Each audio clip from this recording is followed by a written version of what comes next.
I'm delighted to be introducing the editor of Good Source and also the convener of the Australian Church and State Summit, David Pellowe.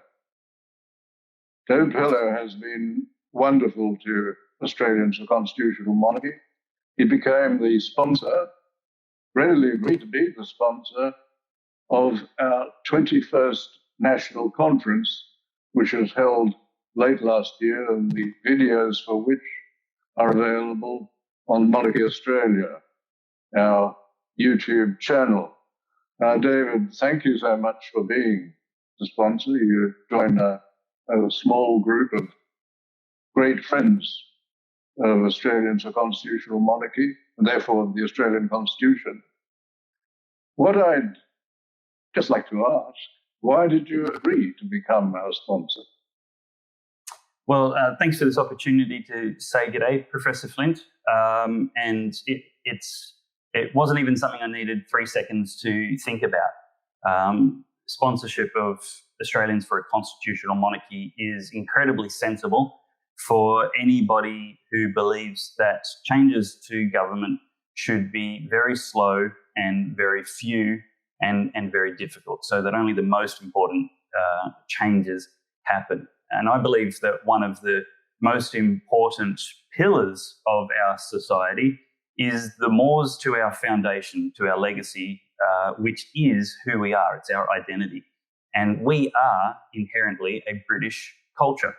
And so the constitutional monarchy is part of our identity. We are not just a 100-year-old nation. We are a millennia-old culture. And the evolution of who we are now has taken millennia to happen. And, all the way back to Magna Carta, and even before that, that is Australian heritage and Australian legacy because of our Britishness. And of course, we welcome and weave into our fabric many more cultures and many more ideas, but they must align and be complementary to our British jurisprudence and constitutional legacy. And that is extremely rich and extremely valuable. And our constitution is one of the 10 oldest in the world because of its stability, and not because it's impossible to change. If that was the case, it would have been thrown out like so many others have done with their constitution, and they would have just replaced it with a new one that better suited the people. But it's a testament to its positive stability and its usefulness to Australian culture that it is one of the 10 oldest still functioning constitutions in the world. Well, David, that was very well put. We'll obviously have to have you as a speaker at one of our several functions. I'd be delighted. Yes, very good.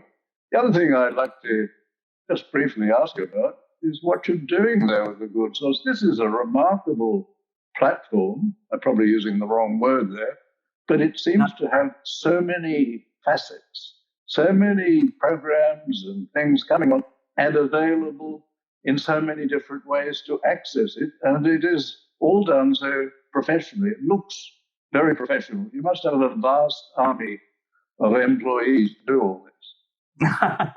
You're very generous. You know it's not true. There's a handful of volunteers, and we would desperately like to be able to pay them so that we can do more and more consistently and more often. But the ethos of the Good Source platform, as you correctly put it, is that I just want to disrupt the mainstream media. I think one of the most perverse, corrupting influences on our government and our legislation is the disproportionate influence of the mainstream media to promote an agenda. And I actually don't even call them the mainstream media anymore. I have much unkinder words for them because they are inherently deceitful and I believe maliciously so. I don't think the deceit that they publish can any longer be attributed only to bias. I think it's now attributable to malice. And that kind of power is too much. And to their integrity, they should be the fourth estate. They should be asking honest questions, holding truth power accountable, regardless of their personal preferred outcomes. Things like burying Hunter Biden's laptop, but pretending that there were absolutely no irregularities in the American election. And globally, we saw reporting on those things extremely maliciously unfaithful to their public, and that certainly includes Australia. And so what we need is the ability for people, courtesy of the democratization of media through the internet, to be able to access unapproved opinions, just so they can compare. I don't claim the good source to be unbiased or unprejudiced. We declare our biases. Every single contributor has a bio underneath so people can see where they're coming from and what kind of passions they bring to their commentary. But at the very least, we need to be able to compare column A with column B and have the Australian people decide for themselves. And so if we have a better informed, better educated people, I think the natural result is a better government. I'm under no illusions that that's going to be a silver bullet or a quick solution, but I think it's an essential step. And so what the good source is a collaboration of independent commentators. We've got people who are religious and people who are secular humanists. We've got people who are classical liberal and people who are very conservative and even accused by those left of Stalin of being the hard right, obviously a pejorative term that they like to fling at people who are right of Stalin. But the whole point in its success is that there's no corporate dictated narrative. And one of our other commitments is the abandonment of progressive euphemisms so we can actually talk about facts and reality without trying to put a spin on it.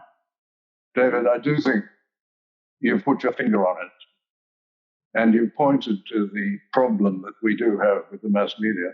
There's a wonderful saying, established not on the right, but on the left, on the centre left, by the Manchester Guardian in England. The editor came up with this wonderful proverb which just sums up everything to which the media should aim, and that is, comment is free, but facts are sacred. Comment is free, but facts are sacred. And if they only remembered that, they'd do a much better job. During the referendum, we found that almost all of the mainstream media were Republican, and they were entitled to do that in their opinion columns. If they're just honest about their bias, I have no problem with it. Just be honest. Say, I'm in favour of a Republican, and in that context, I'd like to say the point. Exactly. Well, you're so right. Well, I just want to thank you very much for agreeing to be our sponsor.